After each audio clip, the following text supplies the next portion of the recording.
नुकतीच India AI impact summit पार पडली दिल्लीमध्ये, ज्यावरून काही वाद निर्माण झाले. जिथे एका युनिव्हर्सिटी स्टॉलला जागा रिकामी करायला सांगितली गेली, कारण त्यांनी त्यांचा चीनी बनावटीचा रोबोट स्वदेशी संशोधन म्हणून दाखवला होता. आणि या सगळ्यामुळे राष्ट्रीय स्तरावर नामुष्की उडवली. तर एक राष्ट्र म्हणून आपण संशोधनाच्या बाबतीत नेमकं कुठे चाललो आहोत? राष्ट्र म्हणजे काय?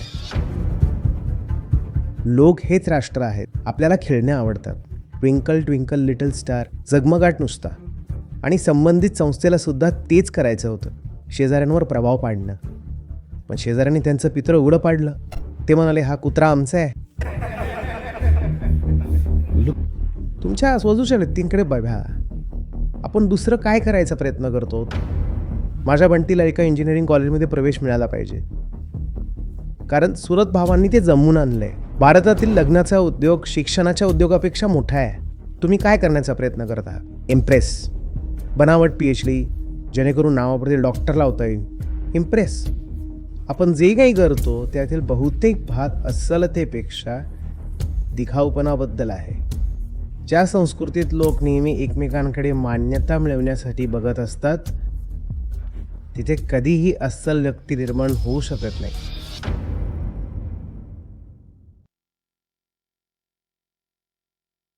मी सागर आहे. मी बंगळूरचा आहे. मी गेल्या 2 वर्षांपासून गीता समुदायाचा भाग आहे. तर माझा प्रश्न असा आहे की नुकतीच दिल्लीत इंडिया AI इम्पॅक्ट समिट पार पडली, ज्यावरून काही वाद निर्माण झाले. पहिली गोष्ट म्हणजे सुरुवातीच्या दिवसात तिथे गंभीर लॉजिस्टिक गैरव्यवस्थापन, लांबच लांब रांगा, गोंधळ आणि प्रवेश नाकारल्याच्या बातम्या होत्या. आणि आश्चर्याची गोष्ट म्हणजे एका AI समिटमध्ये UPI काम करत नव्हतं. आणि या सगळ्याचमुळे राष्ट्रीय स्तरावर एक नामुष्की उडवली गेली. याच कार्यक्रमात आणखी एक घटना घडली, जिथे एका युनिव्हर्सिटी स्टॉलला जागा रिकामी करायला सांगितली गेली, कारण त्यांनी त्यांचा चीनी बनावटीचा रोबोट स्वदेशी संशोधन म्हणून दाखवला होता. त्यांचे दावेही असे होते की त्यांनी 350 कोटी रुपये संशोधनावर खर्च केलेत 2-3 लाखाच्या खेळण्यासाठी. जेव्हा हे घडलं तेव्हा सार्वजनिक स्तरावर खूप मानहानी झाली. तर या सर्व घटनांमुळे एक गहन चिंता निर्माण होते की आपलं लक्ष खरी वैज्ञानिक खोली निर्माण करण्यावरून हटून फक्त सांस्कृतिक असुरक्षिततेकडे जात आहे का? तर माझा प्रश्न असा आहे की जेव्हा एखादं राष्ट्र खऱ्या संशोधनाचं संगोपन करण्याऐवजी फक्त संशोधनाचं प्रदर्शन आणि PR व्यवस्थापनात गुंतलेलं असतं, तेव्हा एक राष्ट्र म्हणून आपण संशोधनाच्या बाबतीत नेमकं कुठे जात आहोत? राष्ट्र ही स्वतः एक जिवंत गोष्ट नाही आहे. जाणीव असलेली, श्वास घेणारी, धडधडणारी नाही. तुम्हीच राष्ट्र आहात. जर तुम्ही म्हणता की राष्ट्र दिखाऊपणा आणि PR मध्ये जास्त रस घेतोय खऱ्या संशोधनापेक्षा, तर बोर्ड प्रत्यक्षात निर्देश करतंय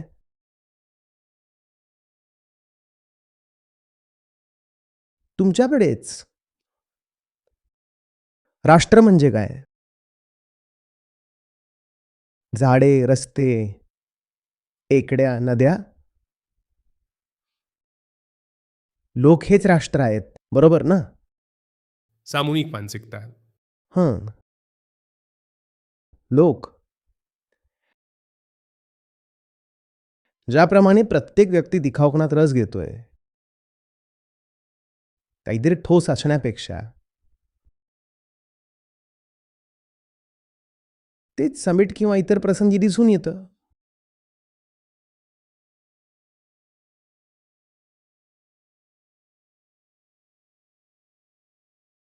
तो सरासरी व्यक्तीचा स्वभाव आहे.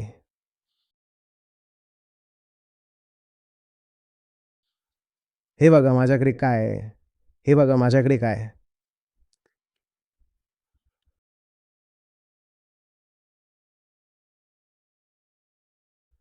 काही तासांपूर्वीच मी फाउंडेशनच्या एका सदस्यासोबत होतो. त्याने नुकतीच एक गाडी विकत घेतली, सेकंड हँड. ती अशा ब्रँडची आणि मॉडेलची आहे ज्याला एक मोठा इतिहास आहे.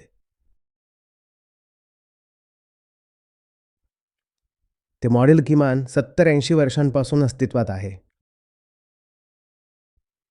मी त्याला म्हणालो, तुम्ही या गाडीच्या आधीचे व्हर्जन्स पाहिले नाहीत. ते खूप चांगले, कणखर, मजबूत आणि दिसायलाही चांगले होते. पण ते विकल्या जात नव्हते.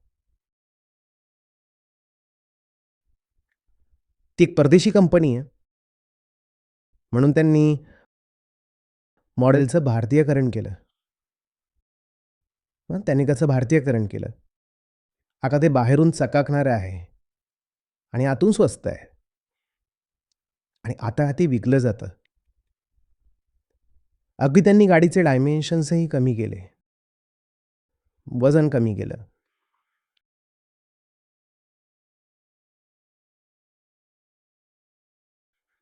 सुरक्षिततेच्या मानकाशीही कदाचित तडजोड केली गेली. पण आता ते विकलं जातं.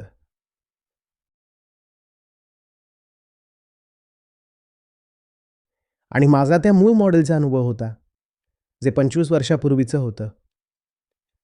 त्यापेक्षा हे आधीचं होतं.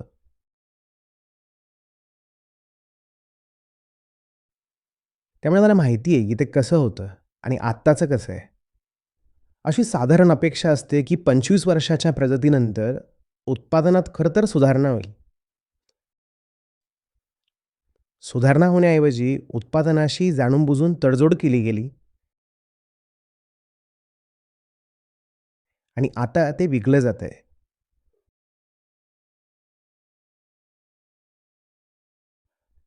ते बाहेरून चकचकीत आहे.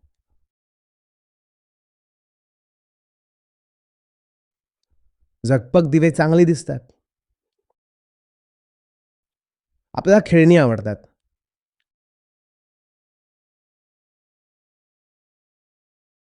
ट्विंकल ट्विंकल लिटल स्टार, झगमगाट नुसता आणि भडक रंग शेजाऱ्यांवर प्रभाव पाडण्यासाठी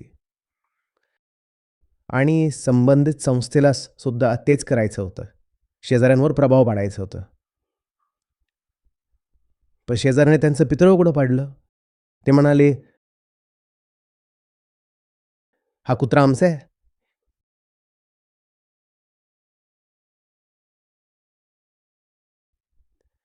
तुमच्या आजूबाजूच्या सरासरी व्यक्तीकडे बघा. आपण दुसरं काय करण्याचा प्रयत्न करतो?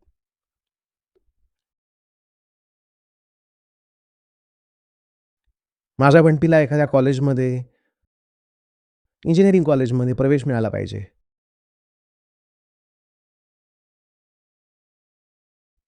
कारण चुलत भावांनी ते जमवून आणलंय. तर बंटीच्या हात काय चाललंय याने काही फरक पडतो?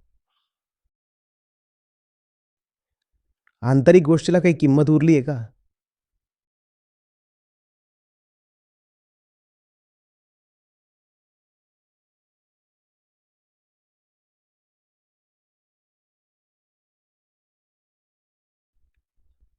आपल्याला फक्त रूपाची काळजी आहे आणि ते रूप स्वस्त मिळतं.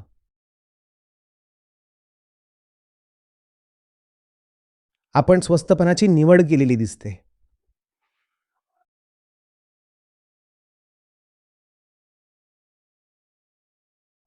विचार करा, एका लढाऊ विमानाची किंमत किती असेल? 2,000 कोटी, 5,000 कोटी? त्याच्या क्षमतेनुसार.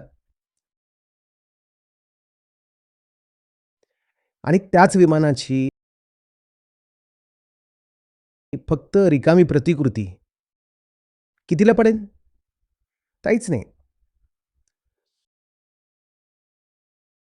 जर फक्त मनोरंजन करायचं असेल आणि प्रभाव पाडायचा असेल, तर तुम्ही मूळ दिसणारं मॉडेल फक्त 1% खर्चातही बनवू शकता. आपण त्याचीच निवड केलेली आहे. ते उडणार नाही.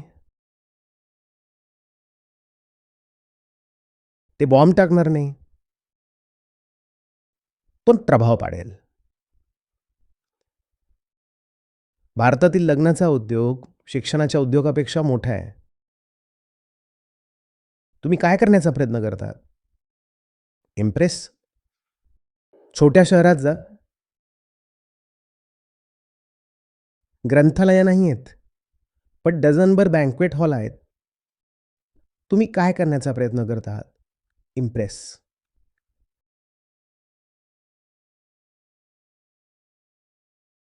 बनावट पी-एच-डी जेणेकरून नावापुढे डॉक्टर लावता येईल. इम्प्रेस.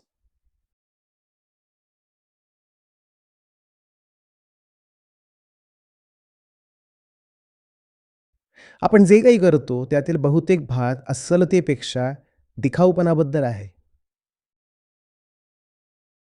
आपल्याला दिसायचं आहे. आपल्याला अस्सल व्हायचं नाहीये.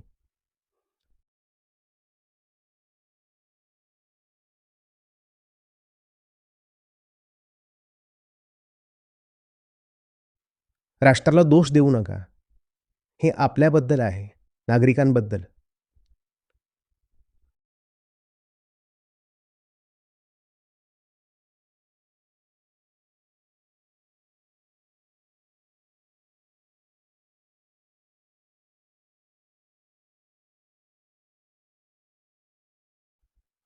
चित्रपटाच्या सेटचा विचार करा. तो तुम्हाला प्रभावित करत नाही का? तुम्हाला माहिती आहे तो कशाचा बनलेला असतो? आपलं आयुष्य चित्रपटाच्या सेटसारखं झालंय. कशासाठी बनवलंय? इम्प्रेस करण्यासाठी.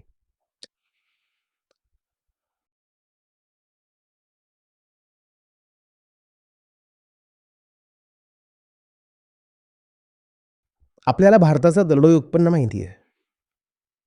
आपल्याला माहिती आहे की जेव्हा अर्थपूर्ण उत्पादनांची बाब येते, तेव्हा भारत ही अजिबात मोठी बाजारपेठ नाही.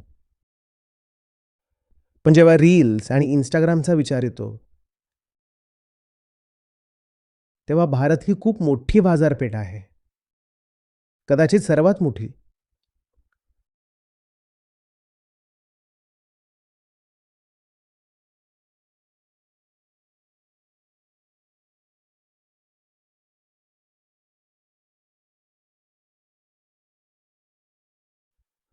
खरं तर अनेक आंतरराष्ट्रीय कंपन्या भारतात येत नाही. कारण त्यांना त्यांची उत्पादनं भारतात विकण्यासाठी हलकी किंवा निकृष्ट करण्याची पद्धत सापडत नाही.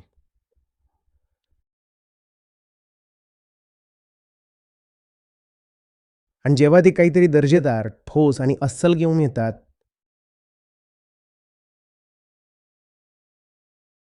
तेव्हा ते विकलं जात नाही. कारण आपल्याला ते नको असतं. आपल्याला चकाकणारं, चकचकीत हवं असतं. मग त्यातून पोकळ असलं तरी चालेल. पण मला ती चमक द्या फक्त. आपल्याला सर्वात आधी अशा संस्कृतीची गरज आहे, जी आंतरिक प्रामाणिकपणाला प्रोत्साहन देईल. ज्या संस्कृतीत लोक नेहमी एकमेकांकडे मान्यतेसाठी बघत असतात, तिथे कधीही अस्सल व्यक्ती निर्माण होऊ शकत नाही.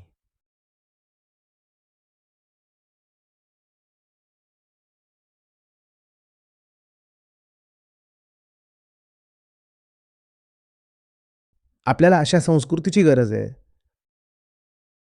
जी वाटवाकडी करणाऱ्यांना शिक्षा देणार नाही.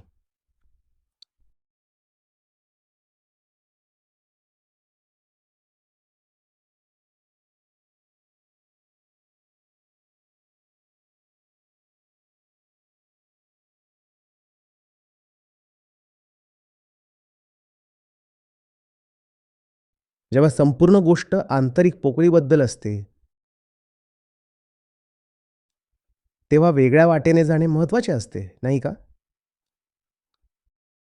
म्हणून आपल्याला वेगळ्या वाटेने जाणाऱ्यांची गरज आहे. बंडखोरांची, व्हिसल ब्लोअर्सची गरज आहे. आणि ही प्रभाव पाडण्याची गोष्ट असं नाही की इतरांना माहीत नाही की आपण प्रभाव पाडत आहोत. अगदी जो प्रभाव पाडून घेतोय त्यालाही माहिती आहे की आपण नाटक करतोय. आणि त्याला हेही माहिती आहे की आपण त्याला खरं फसवत तर आहोत. हे एकमेकांना फसवण्याचं नातं आहे.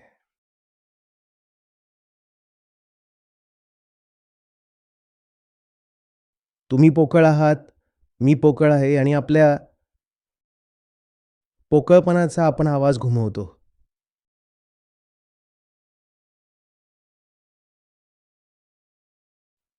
आपला पोकळपणा एकमेकांशी संवाद साधतो आणि तोच आपल्या मैत्रीचा आधार आहे. पण जर तुम्ही प्रामाणिक असाल तर तुम्ही भीतीदायक आहात. कारण तुम्ही माझं पितळ उघडं पाडाल. म्हणून मी लांब राहीन.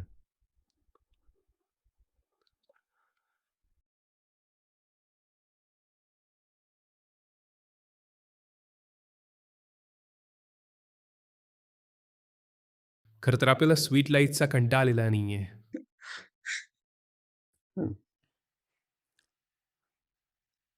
एक उत्पादन ज्याला इथे कधीही बाजारपेठ मिळणार नाही, ते म्हणजे आरसा.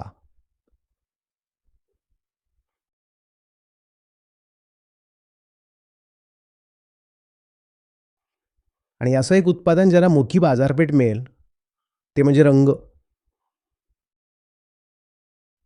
रंग. रंग इतरांसमोर खोटं दिसण्यासाठी. पण आरसे धोकादायक असतात. आरसे तुम्हाला ते दाखवतात, जे तुम्हाला टाळायचंय.